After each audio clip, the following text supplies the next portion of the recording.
Trump's victory is a pivotal turning point in human history. Donald Trump's victory in November was not only the most important election result of our lifetimes, but ranks as one of the most significant events in recorded history, on par with the French Revolution or the fall of the Berlin Wall.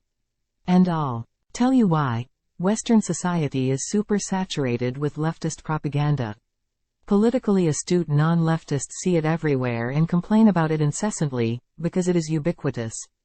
In fact, most of our waking hours are spent noticing, commenting upon, getting outraged by, and then futilely combating the endless, relentless leftist slant to everything in modern culture, every news broadcast, every movie, every lesson in every classroom, every social signifier in public, every poll, every TV show, every tribal shibboleth. In ways large and small, overt and covert, subtle and blatant, the society around us is infused with progressive ideals and agendas, whether you realize it or not, and it's not just the entire preschool through PhD educational system, the entire media, entertainment complex, and most interpersonal environments.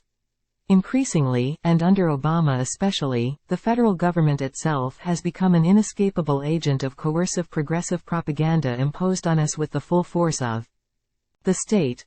The culture-wide brainwash we witness with chagrin every day is not designed to ignite a violent overthrow of the American political structure. Long experience has proven that violent revolutions simply don't happen in middle-class, first-world countries. We're too comfortable as a nation for that strategy to ever work. Instead, the ultimate goal of all this brainwashing and social intimidation is to make the general population vote as the left wants us to vote.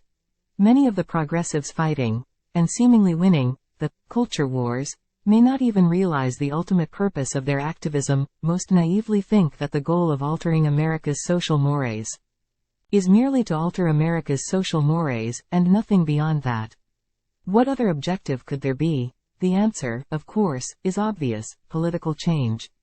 While it is possible, I suppose, for a thoroughly left-wing society to accept being forever ruled by a conservative government, such a state of affairs never endures for long in the real world. Indeed, one of the core values at the heart of leftism, aside from the touchy-feely cultural stuff, is that the machinery of the state exists for the very purpose of imposing by force progressive ideology on the populace. So the culture wars can never be fully won until leftists have a firm grip on political power. And how do you get political power in America? You don't have a bloody revolution. Violent revolutions can only ever succeed in what were called peasant societies, Tsarist Russia, impoverished rural China, etc., where there were large populations of oppressed peasants, but never in industrialized countries, as Marx had incorrectly assumed. Instead, in the United States of America, you gain power incrementally by winning elections. And the way you win elections is by changing the hearts and minds, and thus the voting patterns, of the hoi polloi. The term for this process, in Marxist theory, is cultural hegemony, a phrase that was coined by communist philosopher Antonio Gramsci to describe how the political power structure of a society is always determined by the cultural norms of that society. A conservative-minded populace will always vote for conservative-minded leaders, so the way to achieve communism in advanced nations, he argued, would be to first change the culture so that progressive ideals become dominant, and then people will simply vote themselves into communism without the need for a revolution. And the way to change the culture, according to the theory, is to slowly infiltrate and then surreptitiously seize control of the institutions which shape cultural awareness, most importantly the mass media and the educational system. This process was strongly advocated by the influential leftist philosophers at the Frankfurt School, and was eventually given the catchy name, The Long March Through the Institutions, by 60s radical Rudi Dutschke. So, it's no accident, nor did it simply happen naturally, that everything in society since the 1950s seems to have shifted wildly leftward toward political correctness. It is in fact a decades-long strategic plan to change the underlying nature of society to pave the way for an eventual socialist utopia. And while part of that plan is to deny it even exists, in reality modern academia spends most of its time these days openly discussing and debating how to best implement it.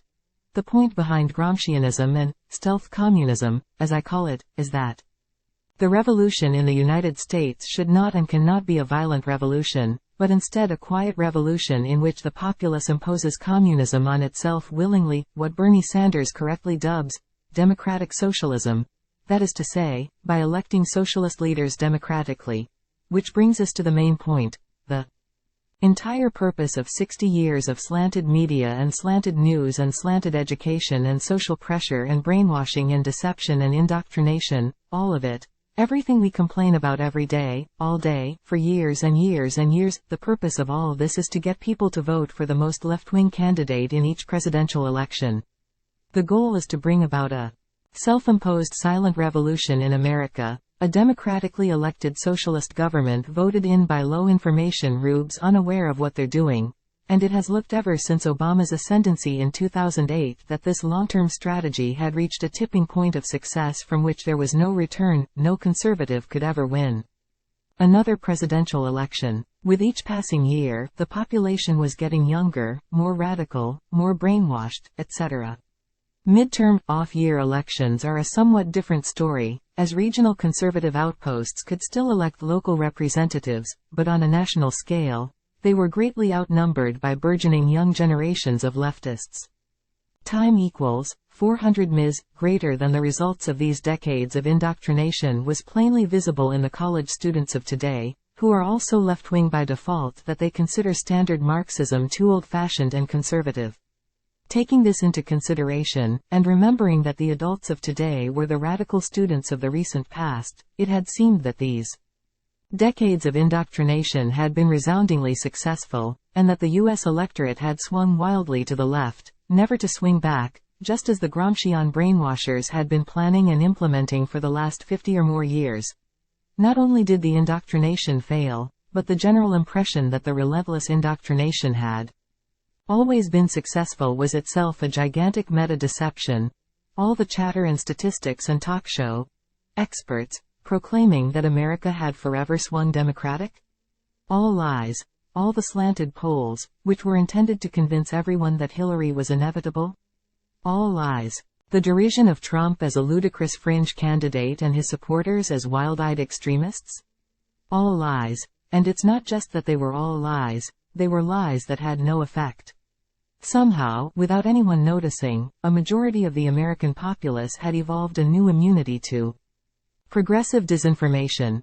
It doesn't even matter what Trump's actual political beliefs are or what his policies will be.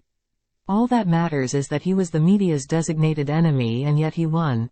This election didn't merely expose the failure of 6 months of campaigning by the Democratic Party. This election exposed the failure of 6 decades of leftist propaganda to have any cumulative effect at all.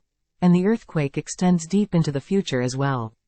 Thanks to Trump's history-shattering victory, we now know that the Gramscian model and the Frankfurt School model don't work.